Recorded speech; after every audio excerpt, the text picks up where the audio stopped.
오늘 말씀은 좀 어려워요, 사실. 그래서 제가 이 말씀을 보면서 이 부분이 좀 어렵다. 그러니까 어려운 게 뭐냐면 내용으로는 좀 어렵지 않은데 다양한 해석들이 많이 나오니까 조금 어려워요. 이게 이제 크리스찬의 국가 간에 대한 내용이거든요. 국가 간. 그러니까 왜 어렵냐?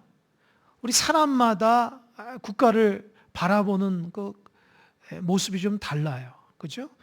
소위 그 인터넷에서도 TV에서 나오잖아요. 보수가 있고 진보가 있고 중도가 있고 그러잖아요. 같은 나라에 살아도 진보적인 생각을 가지고 나라를 보는 사람과 또 보수적인 생각을 가지고 나라를 보는 사람과 중도적인 가치관을 가지고 나라를 보는 사람이 생각이 좀 다르거든요. 그러니까 크리스찬들은 어떻게 해야 될까? 여전히 크리스찬들도 이 국가에 대한 생각들이 다 다릅니다. 그래서 오늘은 다른 게 아니라 사도 바울이 말하고 있는 국가관에 대해서만 얘기하도록 하겠어요.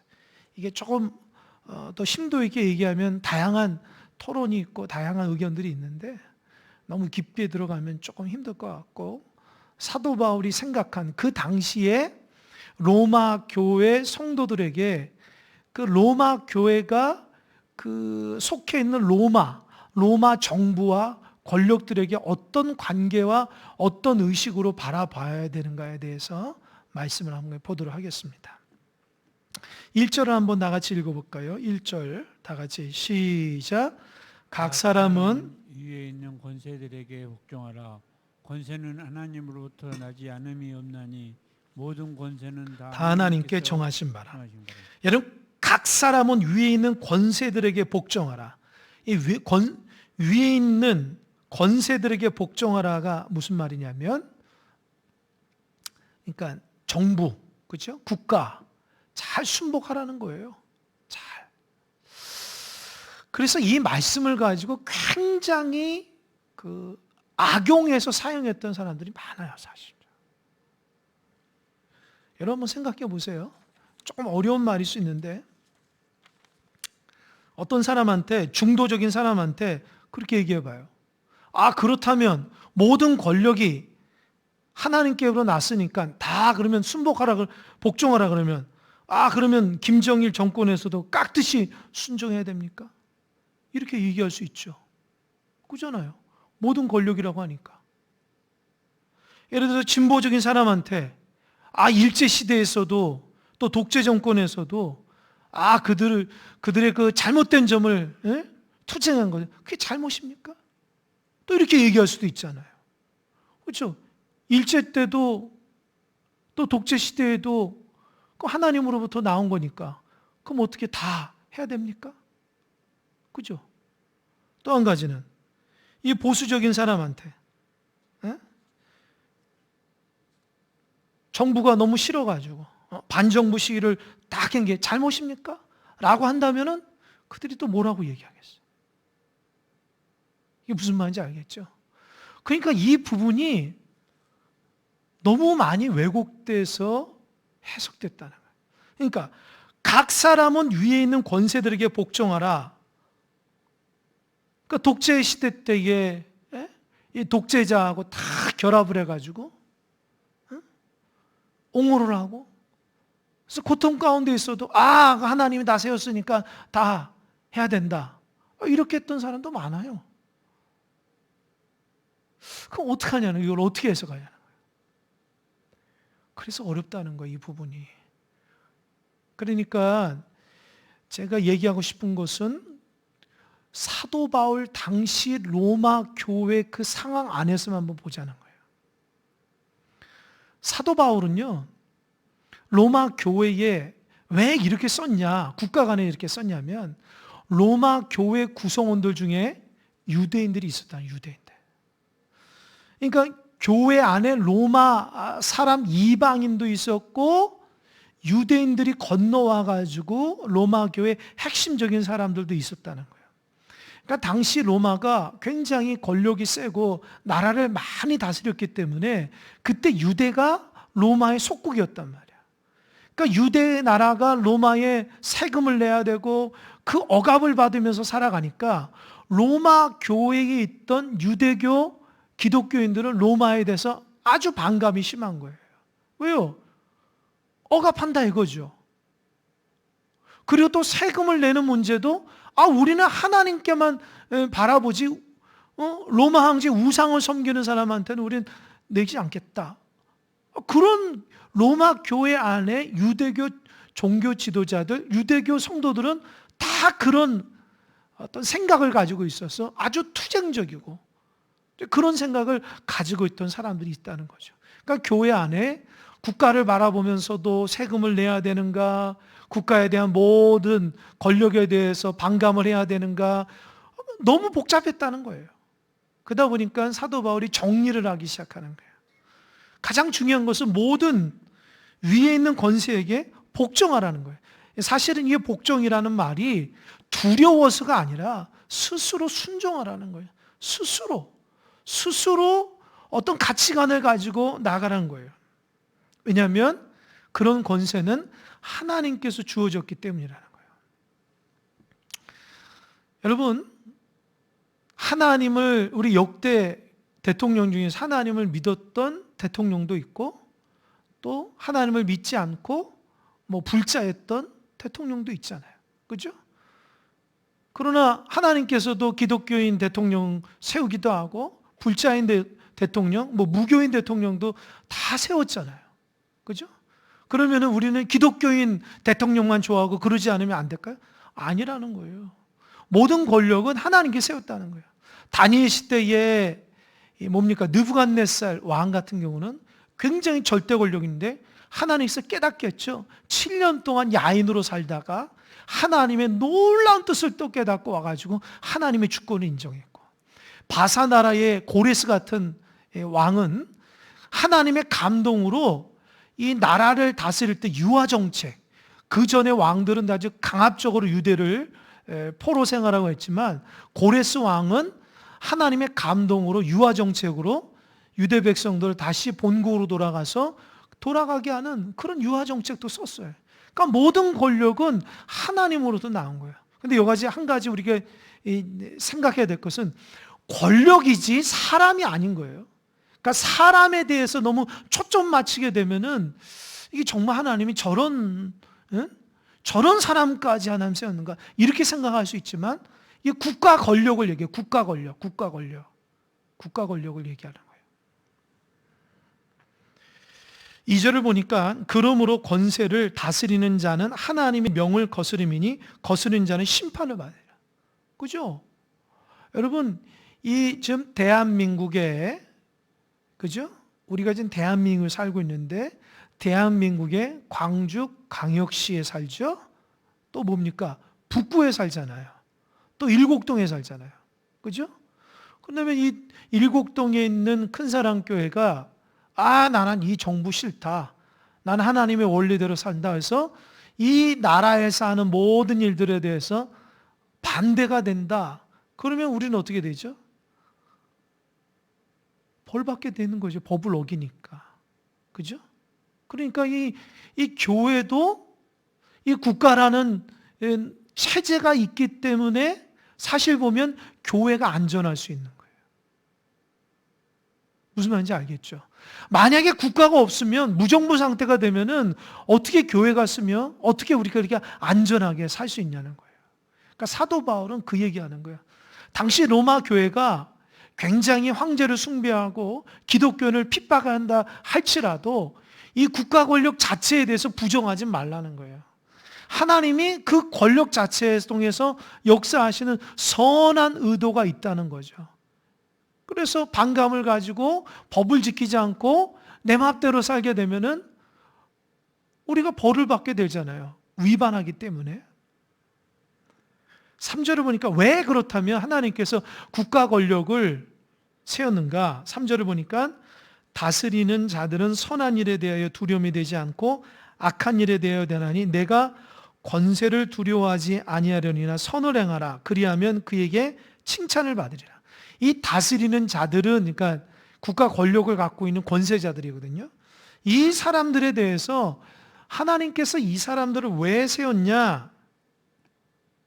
선을 베풀라고 하나님께서 나라 권세를 세웠다는 거예요. 생각해요. 나라라는 것은 법이 있잖아요. 그죠? 공공의 가치가 있잖아요. 그죠? 그러니까 법이라는 것은 어떤 사람한테만 해당되는 게 아니잖아요. 모두 다 평등하고 모두 다 가치 있고 모두 다 자유를 누릴 수 있는 그게 법 아닙니까? 그러니까 하나님께서 이 국가 권력을 통해서 사실 보면 법을 집행으로 해서 공권력을 가지고 법을 집행으로 해서 모두 다 선하게 살기 위해서 하나님께서 나라를 만들었다는 거예요. 만약에 나라가 법이 없다면 어떻게 되냐는 거예요. 안 되잖아요. 그러니까 사도 바울은 사실 그 당시에 로마가 기독교인들을 많이 핍박하고 또 누명을 씌우고 여러 가지였대요. 그것 중에 하나가 뭐냐면 이 성찬식을 하면서 얘네들은 야만족이다. 그걸 교회 안에서 남녀가 같이 하면 얘네들은 음란한 집단이다. 또 유아 세례하면서 애들을 잡아먹는구나. 이렇게 막 음해하고 기독교인을 이렇게 막 그랬다는 거죠.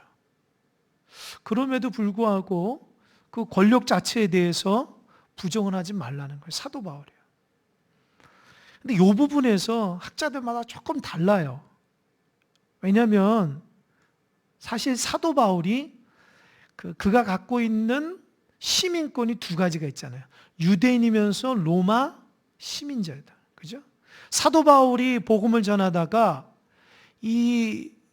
결국 유대의 법정에 들어가서도 끝까지 죽지 않고 로마까지 갈 수 있었던 것은 왜일까요? 로마 시민이었기 때문에. 유대가 함부로 할 수 없기 때문에. 그러니까 사도 바울 입장에서는 자기가 로마 시민이라는 것은 로마 황제에 대해서 다스림을 받기 때문에 다른 나라는 건들지 못하니까 사도 바울 입장에서는 로마 황제가 보호해 주는 거하고 같잖아요. 그죠? 그래서 사도 바울을 비난하는 사람들은 자기가 로마 시민권을 갖고 있었기 때문에 그런 거 아니냐 이렇게 얘기하기도 하고요. 또 한 가지는 사도 바울이 복음을 전하면서 유대교에 철저하게 반감을 갖고 있었잖아요. 사람들이 사도 바울을 죽이려고 했을 때에 물론 사도 바울은 복음과 싸우기 위해서 거짓된 복음 또 율법주의들과 싸워서 끝까지 목숨 바쳐 싸웠던 사람 아닙니까? 그러니까 사도 바울이 성경에 보면 유순한 자 같은데 그러지 않아요. 굉장히 어떤 하나님 앞에 어떤 철저한 그런 신앙이었거든요. 그러니까 이 부분을 얘기하는 자에게 있어서 사도 바울이 말이 맞다라고 하고 또 한편에서는 사도 바울이 자기가 로마 시민이니까 그러지 않냐 그런 식으로 얘기를 하는 사람도 있어요. 좀 복잡하니까 여하튼 하나님께서 국가 권력을 세운 이유가 뭐냐? 이 국가 권력을 통해서 선을 집행하라고 세웠다는 거예요. 악을 집행하는 것이 아니라. 4절 한번 다 같이 읽어볼까요? 시작. 그는 하나님의 사역자가 되어 내게 선을 베푸는 자니라. 그러나 내가 악을 행하거든 두려워하라. 그가 공연히 칼을 가지지 아니하였으니 곧 하나님의 사역자가 되어 악을 행하는 자에게 진노하심을 따라 보응하는 자니라. 그죠? 그러니까 사도 바울은 그는 국가 권력을 갖고 있는 사람들은 하나님의 사역자가 됐다는 거예요. 왜요? 선을 베푸도록 나라를 다스려. 그러니까 법을 집행할 때에 어떤 사람한테만 유익한 것이 아니라 모두 다 공정하게 모두 다 균등하게 살아가기 위해서 공정의 가치를 딱 하기 때문에 선을 베푸는 것을 기준으로 해서 나라를 세운다는 거예요. 근데 선을 베풀지 않고 악을 행하면 어떻게 돼요? 악을 행하는 자에게는 거기에 맞게끔 법이 가기 때문에 두려운 거잖아요. 그러니까 크리스찬들은 악을 행하지 말고 선으로 살아가는 거예요. 이해가 되시죠? 비록 로마 정부가 신앙적으로 조금 그러고 또 여러 가지 면에서 반대되는 사람이 있을지라도 그럼에도 불구하고 크리스찬들은 선을 행해야지 악을 행함으로 인해서 그렇게 하지 말라는 거예요. 이해가 되시죠? 간단해요. 예를 들어서 우리 큰사랑교회가 우리는 하나님의 법칙만 따라한다. 그래서 우리 있는 데만 다 하나님 나라고 다른 사람들은 다 악의 나라다 생각해서 국가가 하는 것도 다 무시하고 우리끼리 한다. 그러면 이단이 되어버리는 거예요. 이단이. 역사적으로 이단이 그런 집단들이 있었어요. 나라를 완전히 부정하고 자기들만 하나님 나라라 생각해 자기에게만 구원인다. 심지어는 이렇게 땅을 그어놓고 여기에서만 하나님 나라니까 여기서 나가면 안 된다. 그것이 현혹되어서 살아간 사람도 있다라는 거죠. 여러분, 우리는 시민권이 하늘의 시민권이지만 우리도 광주 시민이잖아요. 그죠? 이 땅을 밟고 있는 사람이면서 하나님의 백성이래요. 이 두 가지 안에서 두 가지를 잘 알 수 있어야 돼요. 하나님이 이 땅을 다스릴 때에 이 국가 권력을 통해서 법을 통해서 선을 유지하라고 다스렸기 때문에 너무 그 국가에 대해서 어떻게 하는 거예요? 또 반감이라든지 그런 부분에서 너무 지나치게 하지 말고 잘 순응하라는 거예요. 물론 여러분, 이것이 절대적인 것은 아닙니다.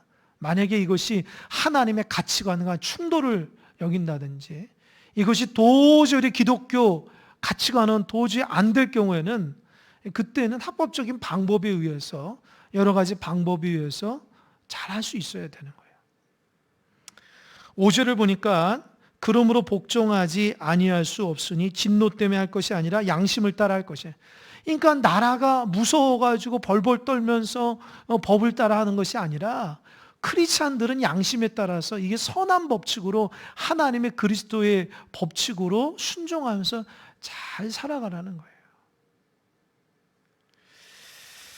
참 요즘에 여러분 자 이런 말을 좀 해도 될지 모르겠지만 그래도 좀 해야 되겠네요. 요즘에 그 부산의 세계로 교회가 지금 언론에서 이렇게 비춰지고 있잖아요. 그죠? 손현보 목사님이 지금 그 교회가 어젠가 그저께인가 폐쇄 명령을 받았대요. 또 은평구의 어떤 목사님네도 폐쇄 명령을 받았는데 이제 여러 가지 이유가 있는데 이제 손현보 목사님은 이제 그동안 이제 나라에서 했던 거 다 잘 지켰는데 이제 그가 생각하기에는 그런 거예요. 그가 생각할 땐 좀 불공평하다. 꼭 기독교만 그래야 되느냐. 이제 그래가지고 자기는 2.5단계, 수도권은 2.5단계지만 우리 지방은 2단계잖아요. 그러니까 그 목사님 그래요. 저는 다 전적으로 동의는 하진 않지만, 그러니까 나라가 만든 그것 중에서 2.5단계라고 하면 비대면이거든요. 20명만 하는 거. 그런데 지방은 2단계이기 때문에 한 20%, 30%는 예배를 드릴 수 있는데 교회만 비대면으로 20명을 했다. 이제 그 목사님 주장은 그래요. 그러니까 너무 불공평하다. 그 교회가 교회 안에 그 예배석이 한 6,000석 정도 된대요. 어마어마하게 큰 거죠. 5,500석에서 6,000석.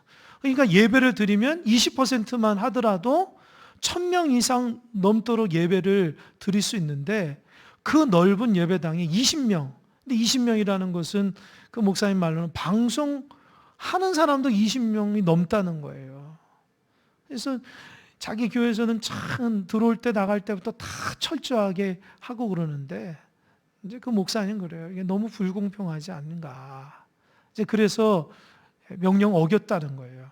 어겨가지고 결국에서는 몇 번 주의를 줬는데 안 되니까 폐쇄 명령을 하는데 이 폐쇄 명령 그래도 따랐다는 거예요. 따랐다는 거예요. 근데 이 목사님 왜 그럴까? 그러니까 물론 이 목사님이 여러분 아신지 모르겠지만 세계로 교회가 아주 작은 교회에서 시작된 교회인데요. 이분이 참 복음의 열정과 전도의 열정과 기도의 열정이 있어서 어마어마하게 헌신적으로 해서 교회를 이렇게 세운 거죠. 제 친구 목사님 중에 고신측인데 고신측 학부 다니신 목사님이 그 손현보 목사님이 어떤 분이냐 전설적인 분이라는 거예요. 왜냐하면 교회를 이제 개척해서 몇십 명 되지 않는 그 교회에서 정말 목숨 걸고 예배드렸다는 기도 열심히 하고 전도 열심히 하고. 근데 어느 날 그렇다는 거 아주 유명한 예화를 들어주는데 어느 교회 성도가 예배가 와야 되는데 예배를 하는 건 날마다 고추밭에 가가지고 고추만 이렇게 다듬고 있다는 거예요. 주일날. 그러니까 그 목사님이 가가지고 이제 주일날 오십시오 했는데 안 됐다는 거예요. 그러니까 그 목사님 어느 날 새벽 기도하고 그 고추밭을 다 망가뜨렸다는 거예요. 대단하죠. 그러니까 그 성도가 와가지고 아니 왜 고추밭을 망가냐? 집사님이 하나님 사람이지. 그럼 되겠냐고. 하나님 다 보상할 거라고. 믿음 생활 잘해보라고. 정말 그 집사님이 또 그 말을 듣고 순종을 하더래요. 그래가지고 그 놀라운 역사가 일어났다는 거예요. 그렇게 그 목사님은 진짜 예배에는 목숨을 거시는 분이에요. 그러다 보니까 그 교회가 어마어마하게 부흥하게 되고 그 교인들이 아주 예배에 목숨을 걸고 기도 아주 철저한 그런 교회입니다. 여러분, 이단이 아니에요. 그 교회는. 근데 그 목사님 왜 그렇게 했냐 보니까 그 교인 중인가 아니면 아시는 분이 헌법재판관에서 일했었던 헌법재판관이 있나 봐요. 그 장로님의 그 여러 가지 법리적인 어떤 말씀을 듣고 이건 한번 기독교가 좀 너무 그런 것 같다. 아마 그렇게 얘기해서 이제 법적으로 이제 헌법 소원을 하신 것 같아요. 모르겠습니다. 남의 교회 얘기하는 건 좀 그렇지만 제가 생각할 때는 그래요. 뭐 그 교회 하나 때문에 기독교인 전체가 좀 폄하되는 그런 경우도 있고요. 조그만 목사님 좀 인내하면서 참지 그렇게 생각하는 목회자도 있겠고 또 어떤 목사님들은 아유 잘됐다. 나도 하고 싶었는데 말은 못했는데 그렇게 생각하는 목사님도 있어요. 모르겠습니다. 여하튼 국가 권력에 대해서 너무 지나치게 또 반감을 갖고 하는 것도 좋지 않지만 그렇다고 해서 나라에서 불공평하게 또 위법을 하면서까지 자유를 박탈하는 것도 또 그것 또한 또 합리적인 방법으로 또 헌법을 소원하는 것도 또 하나의 법적인 기능이니까 또 그럴 수 있다 생각하는데 한번 기도하면서 어떻게 나을지 잘 모르겠어요. 그런데 여하튼 지금 참 코로나 때문에 이 교회와 참 힘들어지고 많은 교회들이 문을 닫고 목사님들이 많이 괴로워하고 또 교인들도 많이 힘들어하죠. 이런 상황 속에서 잘 지혜롭게 돼야 되겠다 그런 생각을 해보게 됩니다. 그래서 6절 한번 볼까요? 6절을 보니까 너희가 조세를 바치는 것도 이로 말미암이라 그들이 하나님의 일꾼이 되어서 바로 이 일에 항상 힘쓰느니라. 그러니까 왜 이런 얘기를 했냐면 로마 교회 안에 유대인들 있잖아요. 유대인 성도들은 세금을 내지 말자는 거예요. 아니 저렇게 악한 로마 정부에 어떻게 해서 세금을 내냐고. 하나님의 백성 유대를 저렇게 억압하고 또 우상을 섬기는 저들에게 우리가 세금을 내는 것은 우상 숭배하는 게 아니냐. 그렇게 강경하게 나오는 로마 교회의 성도들도 있었고 아니다. 그래도 우리가 교회가 유지되는 것은 나라 권력에 의해서 이렇게 안전하게 보장받고 있는 거 아니다. 그래서 세금 낼 건 다 내야 된다. 이렇게 하는 사람들도 있었다라는 거예요. 근데 사도 바울의 원칙은 뭡니까? 내라는 거예요. 마땅하게 세금을 내라는 거예요.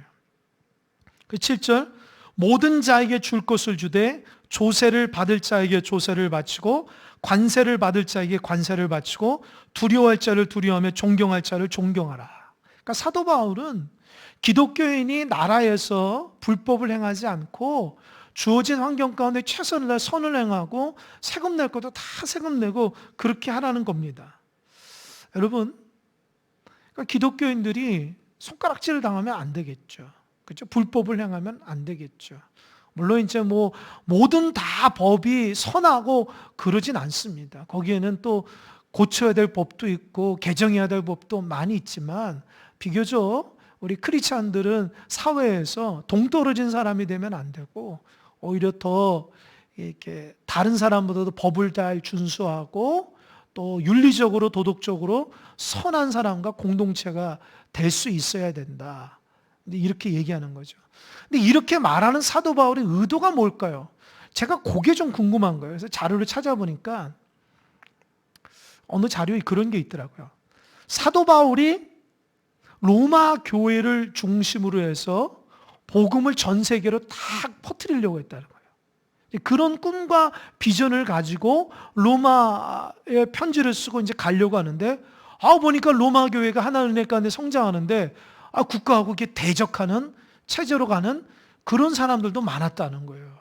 그러다 보니까 사도 바울 입장에서는 로마 안에서 기독교가 국교화되고 기독교가 선한 영향력을 미쳐야지 로마가 그 복음을 받아들임으로 해서 전 세계에 복음을 쫙 퍼질 텐데 그게 좀 두려웠다는 거예요. 어느 책에 보니까 그렇게 나와 있더라고요. 아, 그런 의도구나. 그러니까 사도 바울은 그 당시 로마가 이제 100% 잘했다는 건 아닙니다. 고통받는 교회 성도들도 있고 기독교인이 핍박받고 여러 가지 힘들고 어려운 상황이 있지만 그럼에도 불구하고 기독교인들이 불법을 자행하거나 대적한다든지 투쟁하거나 그런 의미가 아니고 합당한 방법으로 선하게 살아야 된다. 그렇게 얘기하는 거예요. 요 정도만 여러분 기억하시면 될 것 같아요. 더 깊게 들어가면 머리가 복잡해질 거예요. 제가 더 복잡해질 것 같아요.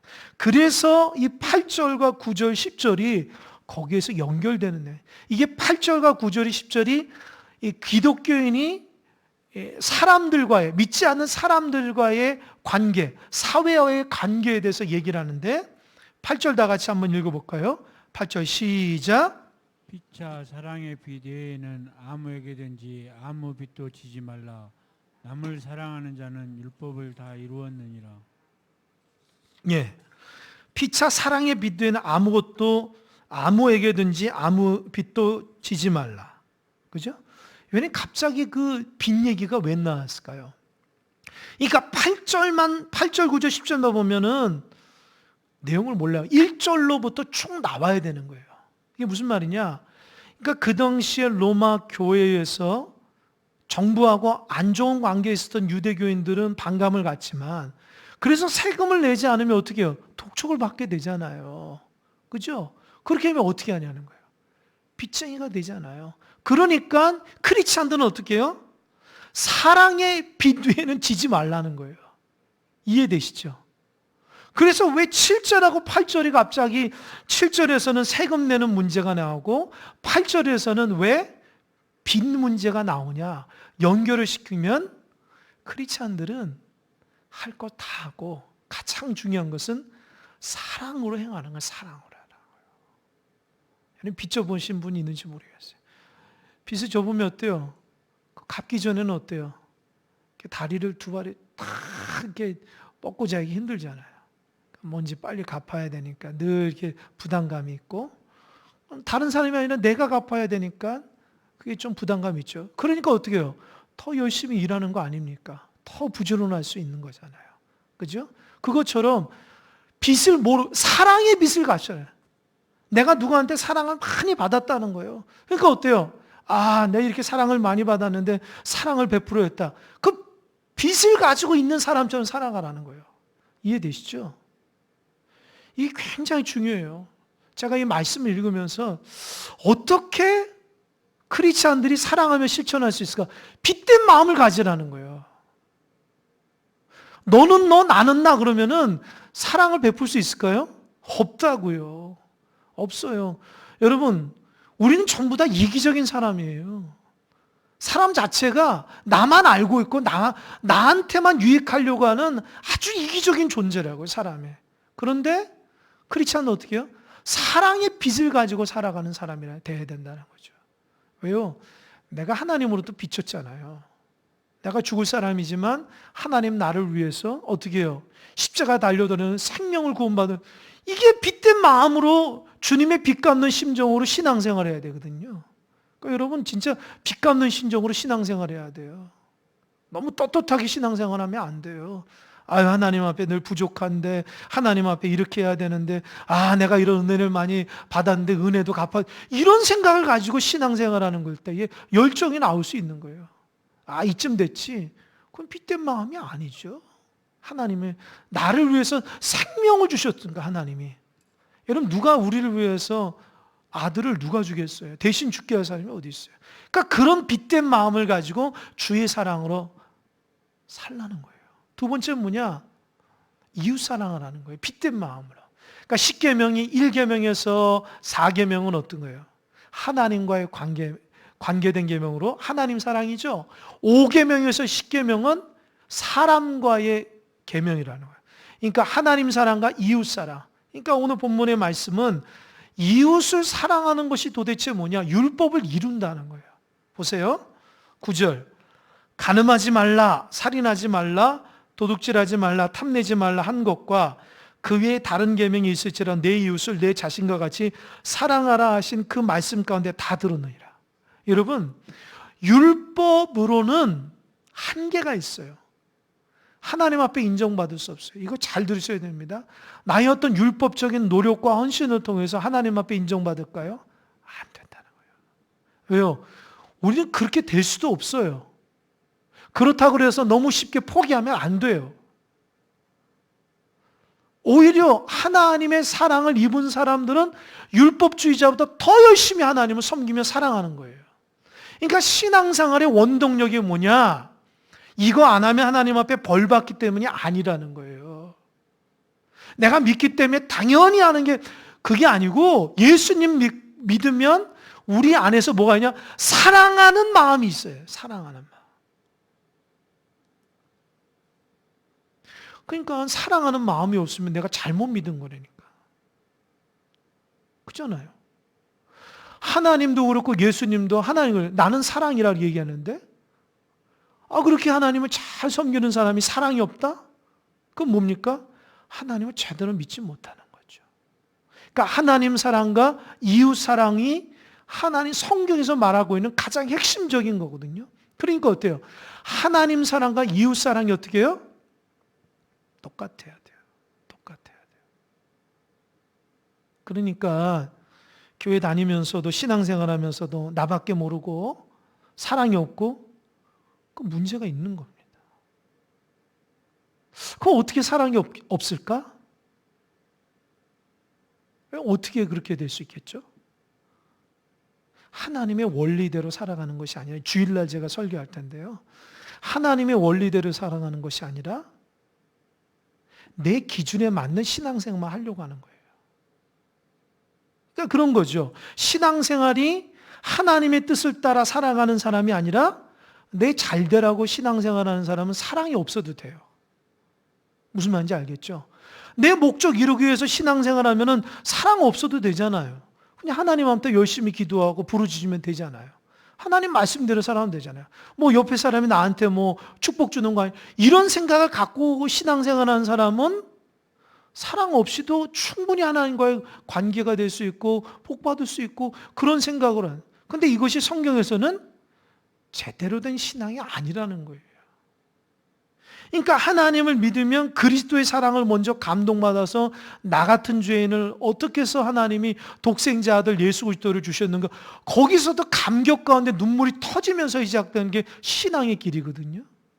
그러면 눈물이 터져가지고 감격 가운데 신앙의 삶을 살아가면 날마다 주의 사랑 가운데 고백하면서 사랑이 점점 커져야 되는데, 신앙생활하면서 첫사랑 첫 믿음이 점점 약해지는 이유가 뭘까?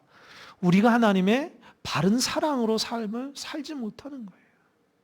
어느 순간부터 우리도 율법주의가 되고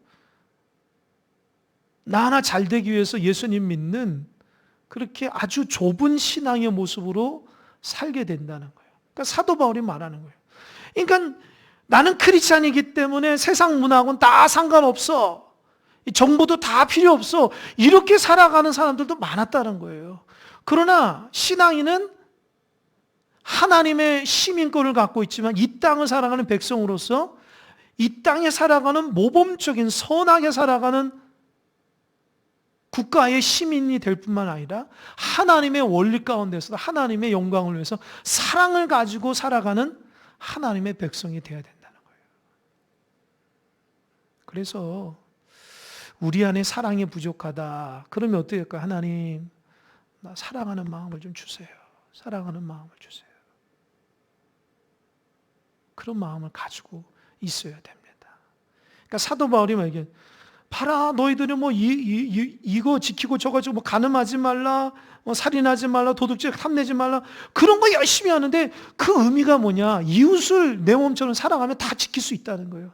근데 그거 없이 간음하지 말아야지, 도둑질하지 말아야지, 탐내지 말아야지, 그거 하나하나만 지키면 나 이거 지켰고 이거 지켰고, 그게 아니라 하나님 안에서 하나님 사랑과 이웃 사랑이 딱 마음판에 있으면 이거는 자동적으로 따라온다는 거예요. 이해가 되시죠? 그러니까 신앙생활 잘할 수 있는 방법은 뭐예요? 사랑이 있어야 돼, 사랑이. 사랑이 없으면 너무 힘든 거예요. 제가 말하는 게 무슨 의미인지 아마 본인들 다 아실 거예요. 사랑이 없으면 너무 힘든 거예요. 왜요? 하나하나가 너무 힘들거든요. 그런데 주의 사랑과 이웃 사랑에 대한 사랑이 딱 있으면 너무 쉬워요. 왜요? 그 사랑이 모든 걸 다 감당할 수 있기 때문입니다. 아멘. 그러니까 여러분, 하나님 안에서 사랑이 회복되는 여러분 되시길 바랍니다. 정말 그게 평생 그걸 통과를 해야 돼. 통과해야 돼. 통과. 그 사랑하는 것을 통과해야지. 그 통과하지 않으면 모든 성경에 있는 모든 항목들이 그거 한 가지 지키기가 너무 힘든데, 그 모든 것을 지킬 수 있는 게 사랑인데 그거를 집중하지 못하고 다른 것에 매달리기 시작하면 그거는 이제 공부하는 학생이 요점 없이 교과서만 달달 외운 거하고 똑같다라는 거죠. 10절 다 같이 시작. 사랑은 이웃에게 악을 행하지 아니하나니 그러므로 사랑은 율법의 완성이라. 그러니까 율법을 완성하기 위해서는 어떻게? 사랑이 있어야 된다. 하나님 안에서 사랑이 넘치는 여러분 되시길 바랍니다. 아멘. 제가 오늘 설교 들어오기 전에 박용수 장로님이 그 카톡에 그 누굽니까? 그 이재천 목사님. 나는 그 가수가 뭐 인터넷만 봤는데 그 가수 노래 잘하는 가수가 이재천 목사님 아들인지 몰랐네요, 저는요. 뭐 이제 TV를 잘 안 보니까. 그러니까 근데 이재천 목사님 그 8분 정도 되는데 여러분 꼭 한번 보세요. 장로님 올리신 저도 예전에 조금 그 비슷한 동영상을 보니까 참 마음에 감동을 안고 들어왔어요. 이재천 목사님이 예수님 믿기 전에는 술고래였다는 거예요. 그렇게 술을 좋아하고 집에도 막 사람 데리고 가서 그렇게 집안 식구들 힘들게 하고 특별히 아내를 힘들게 하고 그런 거죠. 근데 어느 날 집에 딱 들어가는데 주문해 보니까 열쇠가 있다. 평상시 뭐 두드리면서 아내가 나오면 들어가서 밥도 먹고 뭐 시간하고 상관없이 이렇게 자기 위주대로 살았던 분인 것 같아요. 참 이재철 목사님이 이제 자기 어떤 간증이죠. 문을 열고 들어가 보니까 아내가 불을 꺼진 상태에서 기도하다가 잤는데 그 노트가 하나 있더래요. 글을 읽어보니까 죽고 싶다라는 거예요. 너무 힘들고 어려워서. 그러니까 그걸 몰랐다는 거 목사님이. 근데 그래도 그 아내가 그래도 주의 사랑으로 이 모든 것을 감당한다는 그런 글을 쓰고 그 목사님이 그때 굉장히 하나님의 감동을 받았다는 거 아닙니까? 그러니까 이재철 목사님 변화된 건 아내 때문인 것 같아요. 사랑으로서 기도하며 그런 거예요. 땅끝이라 생각하고 선교사적인 마인드로 남편을 바라봤다는 거예요.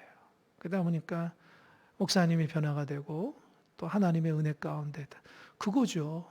그러니까 사랑으로 변화가 된다는 거죠. 그러니까 그런 참 우리 안에 그런 하나님의 근데 그것도 하나님이 좀 부어 주셔야 돼요. 그러니까 우리의 성품으로는 절대로 그런 게 나올 수가 없잖아요. 여러분 우리가 무슨 사랑이 원래 넘친 사람도 아니잖아요. 그러니까 하나님 우리의 사랑을 좀 부어 주셔야 돼요. 그러니까 우리도 그렇게 하나님 앞에 사랑을 달라 기도해야 되는데 하나님 앞에 이거 달라 저거 달라 다 하는데 사랑 달라고는 잘 기도를 안 해.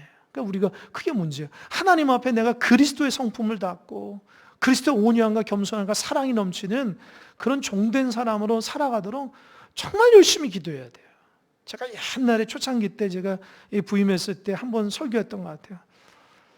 지금은 수학 교사고 수학까지 했다가 또 상담까지 자격증 따가지고 저기 어딥니까 영주 있는 곳에서 교사를 하는데 그 친구는 아주 뭐 공부도 열심히 해가지고 뭐 이렇게 교육청에서도 뭐 이렇게 강사도 하고 막 그런 거들 열심히 했는데 그 친구가 제가 전임 전사할 때 청년부를 지도했을 때에 그 친구가 청년부 회장이었어요. 나는 그 친구가 상당히 열심히 있고 사랑이 넘친 줄 알았는데 어느 날 저한테 그땐 전사님 저 위해서 기도해. 왜요? 제가 너무 사랑이 없어요. 그래서 밤새 울었다는 거예요. 하나님 앞에 땅을 치면서 내가 너무 사랑이 없다고. 그래서 내가 그 친구한테 야 너가 나보다 낫다.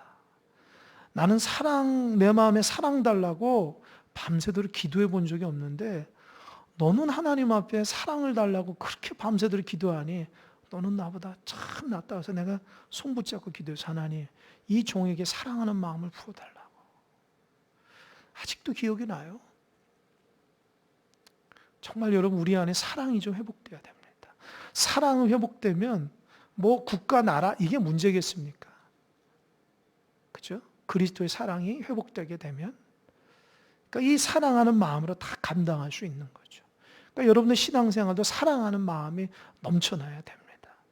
그리스도께서 주님께서 우리에게 원하시는 것이 여러분의 어떤 신앙적인 영역, 지적 이런 거 안 봐요. 우리 안에 얼마나 그리스도의 사랑으로 잘 감당하느냐. 사랑이 넘치는 여러분 되시길 바랍니다. 기도하겠습니다.